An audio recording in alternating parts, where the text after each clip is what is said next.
बाक्सानि बिलफारायाव फिन मैदेरनि गाग्लोबनायाव प्रदीप बर' मुंनि सुबुंनि जिउ खहा।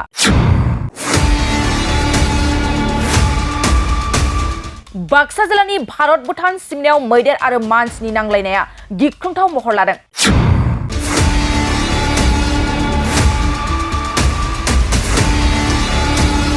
मंगलबारनि हराव मैदेरनि गाग्लोबनायाव फिन सासे सुबुंनि जिउ जोबनांगौ जायो। बे दुखु गोनां जाथाया बरबरी पुलिस थानानि बेन्दोंआव थानाय बाथाबारि हाग्रा मावख'नि सुबनखाथा ओनसोलनि बिलफारायाव जानो मोनो। जिउ गोमाजानाय सुबुंनि मुंखौ प्रदीप बर' होननानै मिथिनो मोननाय जादों। मिथिनो मोननाय बादिब्ला मैया मोनाबिलिनि 7 रिंगायाव मासे हाग्रानि मैदेरा बिलफार गामियाव हाबफैनायाव गामिनि रायजोफोरजों लोगोसे प्रदीप बर'आबो मैदेरखौ होनो होननानै ओंखारबोदोंमोन। नाथाय मैदेरा उल्थायैसो होसोबोनानै प्रदीप बर'खौ गाग्लोबनानै जायगायावनो जिउ फोजोबनायखौ नुनो मोनो।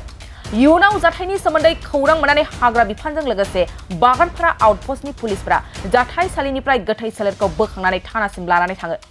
मख'जाथावदि थांनाय 3 दानाव बाक्सा जिल्लानि सा भारत भुटान सिमना ओनसोलाव मैदेरनि गाग्लोबनायजों 4 सुबुंफ्रा गावनि आगोमा जिउखौ फोजोबजानो गोनां जादों। সন্ধিয়া 7:30 মান বজাত আপোনাৰ ইয়াতে হাতীটো এটা আহি ওলাওঁতে তেতিয়া গাঁৱৰ মানুহ বহুত আছিল, প্ৰায় 50-60 জন মানুহ আছিল আৰু এই প্ৰদীপ বড়ো সেই দলটোৰ লগত আছিল। হাতী খেদাৰ কাৰণে গৈছিল, কিন্তু হাতী খেদিয়াৰ কাৰণে বহুত যোজা কৰা হৈছিল, জোৰা চৰা লোৱা হৈছিল। জোৰা লৈ থাকোঁতে হাতী এটামান চচা মাৰি আহি খেদিলে।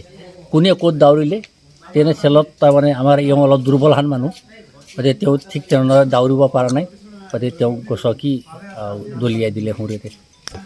হাতী এতিয়া দেখাটো এটাই আছিলে। হাতীটো বৰ্তমান আপোনাৰ NGOৰ পৰা ফৰেষ্টৰৰ NGOৰ আৰু গাঁৱৰ ৰাইজ তেনে হৈ খেদিলে। बाजाज बाइक लाग्राफोरनिसिम मोनसे गोनांथार फोसावथाय। क'क्राझार सहरनि दावहारु अट' एजेन्सिया दासान्दि फेस्टिभ ल'न एन्ड एक्सचेन्ज अफार होगासिनो दं। एसेल' बिबांनि रां होग्रोनानै गाव गावनि लुबैनाय बाजाज बाइकखौ बायनो हागोन।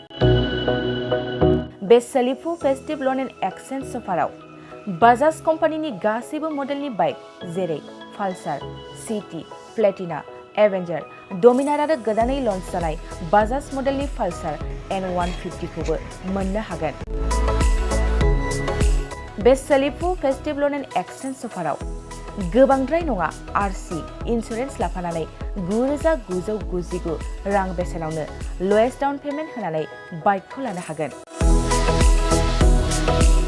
नोंथांमोना क'क्राझार सहरनि दावहारु अट' एजेन्सिजों लोगोसेनो कारिगाव फेस्टिभ आउटलेट, दतमा फेस्टिभ आउटलेट आरो बडगाव फेस्टिभ आउटलेट ब्रान्च श'रुमावबो होबाय थानाय फेस्टिभ ल'न एन्ड एक्सचेन्ज अफाराव फैनानैबो लानो हागोन।